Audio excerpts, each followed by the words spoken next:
Hello everybody, it is the 15th of November 2023 and the official launch of the new Landcruiser 70 series in Australia. And all of us Landcruiser fans love this idea. A lot of other people think it's very silly because it's such an old-fashioned vehicle. They sent me the brochure. I'm going to share that with you now.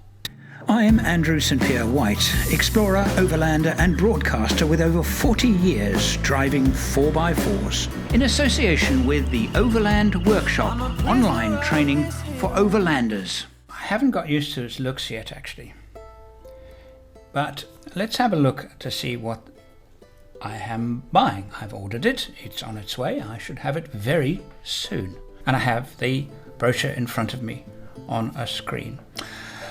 Before I get into it, those of you interested in the Overland Workshop, there'll be 30% discounts on Black Friday and Cyber Monday. That's the 24th of November and whenever Cyber Monday is. Alright, so if you're thinking about Overland Workshop, that's a fantastic time to take advantage. The link is in the description. Right, Landcruiser 70 series. Here is the brochure. The lights look a bit odd when they're on. I'm not going to read the text because it's going to be advertising hype, but I am going to look at the features and the way the car looks. That is a handsome vehicle. I think, if anything, that might actually be more attractive than the current one. Fatter wheel arches, fatter wheel arch flares. This is, of course, the wagon, and this is the black color. It's available in all the old colors and black. But of course, what I'm really interested in is this guy here. So the headlamps actually look far more sensible when they are off. But the thing is that actually they're not going to be off that often because those are day running lights. So the fact is they're going to be on a lot. And they do look a bit odd. Right, back to the Troopy. No significant changes, apart from the shape of the bonnet and of course these lights. We still get the half-length side step. We get no wheel arch flares over the front and obviously the back. The axle correction is as per normal, no change there at all. The two fuel tanks. So really, behind this point here, it's exactly the same. It's a Troopy. This is now worth looking at because the automatic gearbox, the switch panel is different. This is a far more modern switch panel. So those ones that I got for PVS from my previous trip carrier are not going to work here. The audio system is a vast improvement because the steering wheel, it has remote control on the steering wheel. That looks very much like a Hilux steering wheel to me. I probably won't change it. I find that I don't use my center screen for navigation much. Generally speaking, if I use it for navigation, all it is playing what's on my phone. And if I'm in the bush, I use a separate GPS. I don't use the phone and I don't use the car system for navigating in the bush. So having a very large screen for me is not a big advantage. So I'm probably going to stick with what I've got. But it does come with Apple CarPlay and Android Auto, USB inputs, Bluetooth connectivity, does have central locking. Next page. Configurations of all the vehicles, nothing new there, all pretty much the same old, same old. Now this is a very retro look, but obviously modern. We now have some kind of trip computer. 70 series V8s do not have any kind of trip computer, but this one is there. Of course, built into Toyota vehicles for well over a decade, we now get them in the 70 series. The center console, there it is there. It's pretty much the same. Cup holder. It's pretty awful, to be honest with you. It's very, very basic. And it has USB-C power connectors, and of course it has a cup holder, but only in the left door. Only in the left door, not the right door. Left door only. Seriously? Anyway, that kind of thing I just don't get it. Right, is it safer? 70 series boasts all the grunt and muscle you need to blah blah blah blah. Uncharted territory, got it. We've called upon the big powerful ventilated disc brakes, yeah, plus anti-lock braking system across the range. That's nothing new. Collapsible steering column, nothing new. The no-nonsense measures further enhanced by driver and front passenger. No difference there. There's the airbags, emergency locking retractor seatbelts for the outer positions in the front cabin. That, I think, is an upgrade on the safety. On those that emergency locking retractor seatbelts. I believe that might be new. Available in 2 powertrains, the legendary 4.5 V8 turbo engine. So now, did you know the V8 also looks like this? That beautiful front end of the V8, gone. That's gone. So no matter whether you buy the 2.8 or the V8, this is how it's going to look. All right. And the big question, of course, is how well is the 4-cylinder going to perform, particularly if the vehicle is heavily loaded. And the Troopies that I build, I keep them below GVM. I don't do GVM upgrades on them because I believe that it is possible to build a fully functioning troop carrier and keep that weight down. But a lot of people will load them well over 4 tons. I think that engine is going to struggle.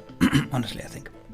With 180 litre fuel tanks available on the troop carrier and 130 litres on all other models, sure, you're going to go a long way, blah, blah, blah. So that dashboard there in the troop carrier is going to be interesting because it has 2 separate fuel gauges. Let's have a look at some new features. This is more safety stuff. Lane departure alert is designed to help prevent vehicles drifting from one lane by monitoring road markings and providing a visible audio alert should it detect any deviation from the lane. I don't need it, but I think it's probably a good thing to have. I don't believe it's I imagine it contributes to safety, generally speaking, but it's not something that I think is desirable for a vehicle personally. Pre-collision safety system with pedestrian and daytime cyclist detection is a multi-stage warning system using an integrated camera and radar to help detect other vehicles in front of you. PCS system is designed to assist the driver where there is a likelihood of a frontal collision with cars and pedestrians during day or night, or cyclists during daytime. The PCS system includes a visible and audible alert of possible conditions, additional braking force to assist you when you're braking, and if a collision appears to be unavoidable, automatic brake to help mitigate impact. That I think is good. I tell you what I'm hoping it has, I don't know if it has, is cruise control adaptive. So in other words, the radar picks up on the vehicle in front of you, and then if that vehicle slows a bit, you slow, and it maintains the distance. That would be really, really nice. I don't believe it's got it. Road Sign Assist was developed to help recognize certain road speed signs and provide information to you. It displays the most recent recognized speed limit on a multifunctional display. I think that's quite useful because I quite often I will wonder, I'm doing 70. I think, is it still 70? I wonder that a lot. So that to me is but adaptive cruise control, I don't think so. Next picture. So we'll have a look here at some of these pictures because she if I look at the front of it, it's a bit with that little thing in the middle, it's a little bit like a chipmunk.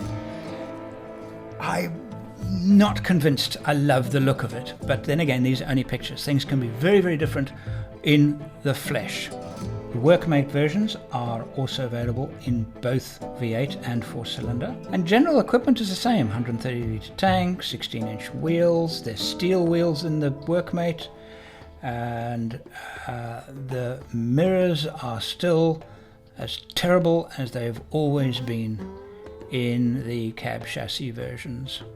This is the black 76 wagon. also 130 litre fuel tank, and the Troopy. It suffers from what the Troopy's always suffered from. And when I say always, I'm really talking about the post-2007 Troopies, where they widened the front. Because the back is still its former narrow design, designed in about 1984. That remains unchanged. And the front is kind of heavy. So the vehicle looks a little bit front heavy. And that's why when building a troop carrier, we put on back flares, and we pack the back of the vehicle a little bit with maybe a fold-down table and things like that to fatten up the back of the Troopy, to give it a more balanced look. Because if I look at that picture, it's a very front-heavy vehicle. Its appearance is that way. I'm going to get mine in a couple of weeks. I'm really looking forward to the feeling of the Autobox and driving the Autobox off-road. They haven't changed the seats. I don't like the Troopy seats at all. They're peculiar to me in that I find that when I'm after 2 hours in the Troopy seat, my back is hurting me already. And that doesn't happen to me in all car seats by any means. In fact, the seats in the Africa Troopy, I drove it all the way from Pretoria down to Cape Town, which was, our total route is about 2,000 kilometers. And those are the Workmate seats, but they're not identical to the Australian Workmate. They're very similar. They're not the same, but I was fine. My back was absolutely fine in those very, very rudimentary, they were even covered in vinyl. We put some seat covers on, and my back didn't hurt. These seats, my back hurts straight away. So I have to upgrade the seats. So I'm obviously looking at Recaro seats. I'm not sponsored by them. I have to buy them. But I was thinking about other seat manufacturers. Shieldman has now recently got a bigger presence in Australia. I was thinking about them. Give them a try. I'd like to try something else. And to build another Troopy, I've got to make it comfortable from the get-go. I'm putting on a roof conversion, which will be should I let the cat out of the bag now? Hey, no, I won't. No spoilers. I am doing a roof conversion. It's Australian. It's an Australian design. It's made in Australia, so not South African. Both of my others have had a South African roof conversion. Not this time. I am excited about it. I'm sorry, I have to go back to the troop carrier. It's a great looking little truck. Same wheels and tires, same challenges there. Will I be able to get wheel arch flares for the front? I think that's different from the standard one. I don't know, it might be the same. I am though going to fulfill some promises that I made when building my grey troop carrier. One of them was to build an interior that could be purchased and DIY installation of a full interior. And you can order it pre-wired or pre-plumbed, depending on... So in other words, all you do is you get it and you mount it, simple mounting system, and you just join some wires up. Plug in some wires. Very simple. Very, very simple, but very high level, do-it-yourself interior. And that is something that has been developed. I've been working closely with Heine Klarman from Klarman Automotive Solutions, and we have, the two of us, designed and developed that interior. The prototype I will be fitting in my workshop myself. The system is amazing, and we think we have made amazing use of the space in the back of the troop carrier. But the question still remains, how easy is it for anybody just to take delivery of it and mount it into the back themselves with basic know-how and basic tools? No specialist expertise needed to install a full Troopy interior.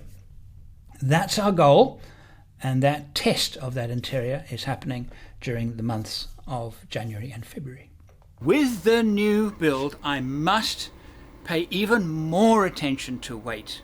So yes, it is true that I will probably save some and actually have more weight to use up to GVM, but now I have to, for the first time, consider engine performance and weight. If I have a lighter vehicle, it will be nicer to drive, more economical to drive, and better off-road. And a big weight saving, big, how big? I think maybe significant, is what I do with my camping electrical system, and I've had some thoughts. The consideration for the electrical system of the new troop carrier will be based on the fact that my experiment with induction cooking is over. And I have equipped this vehicle with an induction cooking setup suitable for running 2 cookers simultaneously. I've never needed to do that once, because I've always used the hybrid gas system. So I can reduce the amount of battery current that I carry around with me. I've got 400 in this. I don't need it. I'll cut it in half, 200. I want to run a toaster. I want to run my coffee machine. And I want to run 1 induction cooker. Obviously not together at the same time. And that is my limit. I can save considerable space and weight in the car by doing that. So that's what I'm going to do. And, well, what else? I'm just going to keep all of the really great parts about this troop carrier. I definitely will keep.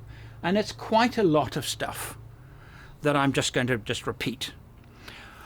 But those experiments that are so costly to do, I now know exactly what I need in terms of my electrical and water delivery systems. Next video on the subject, I will be collecting it, and I will give you close-up views on every single part of the vehicle, all the new bits of the vehicle. So all of you who are interested in this new 70s series can get some close-up details. See you next time.